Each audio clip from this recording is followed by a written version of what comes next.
Well, I was diagnosed in my 20s, and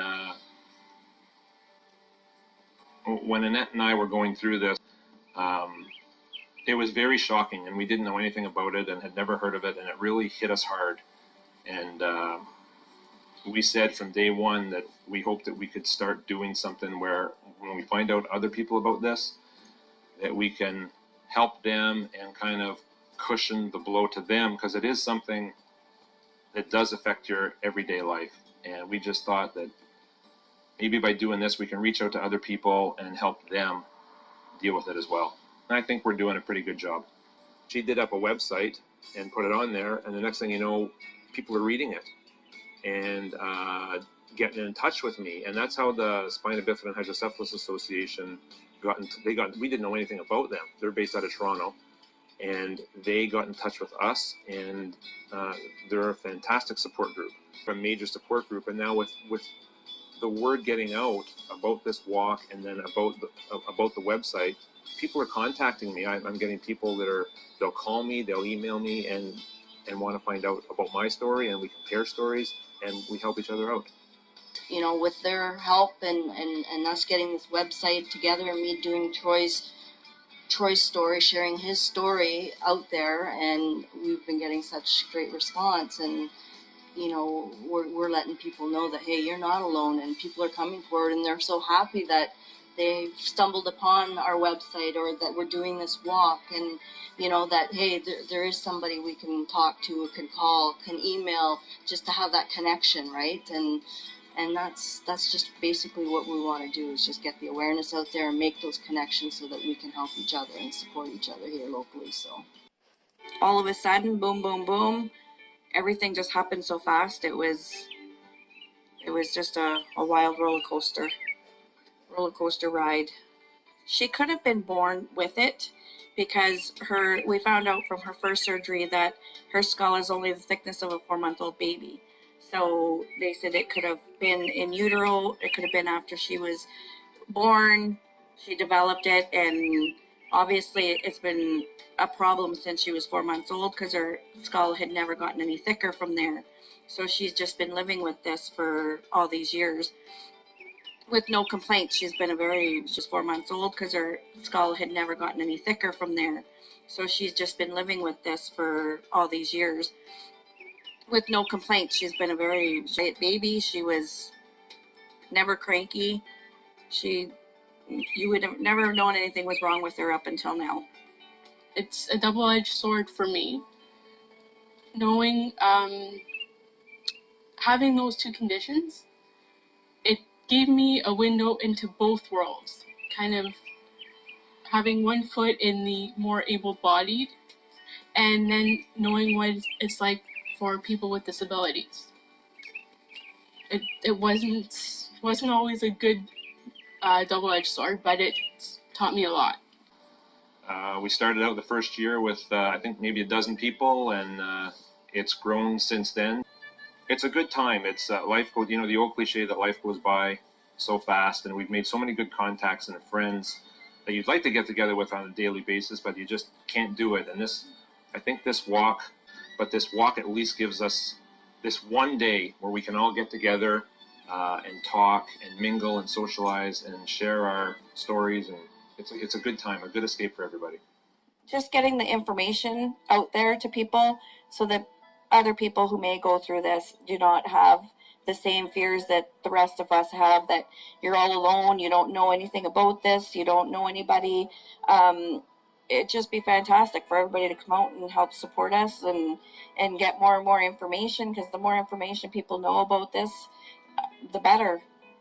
It's a great cause. It's a worthy cause. You're potentially saving people's lives.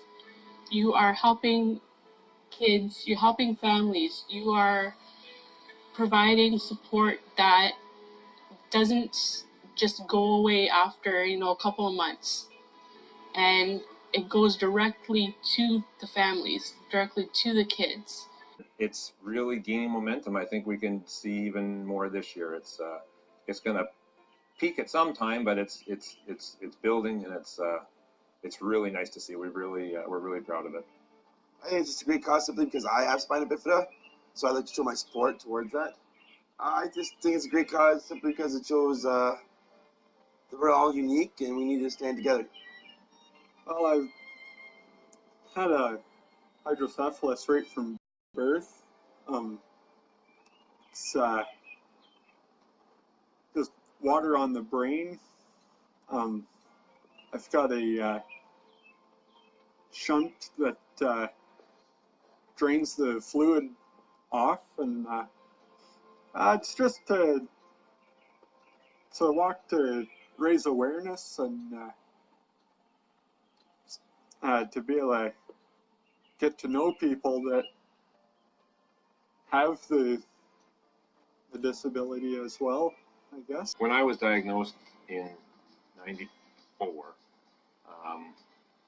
coming back home and then not really knowing about hydrocephalus or spina bifida, not knowing about it, you come back to town and you're feeling like, well, we can't be the only ones that have this condition. There's got to be somebody else. So we kind of started the walk as a way to try to find out other people, to find out, yes, for ourselves, to find out more about it, but then also to lend a hand and help other people find out their stories, see the similarities, because there's lots of similarities between everybody's stories, but there's lots of differences too. Do the walk to reach out to other people so that we all have a support group for one another whenever the need arises for someone to call someone to talk. The walk, really wants to bring awareness to the community about people that may be challenged with that condition, and as well to provide support to the association. Well, Amy was actually born with spina bifida. She was born in London, Ontario, and we were immediately directed to the Spina Bifida and Hydrocephalus Association of Ontario for support.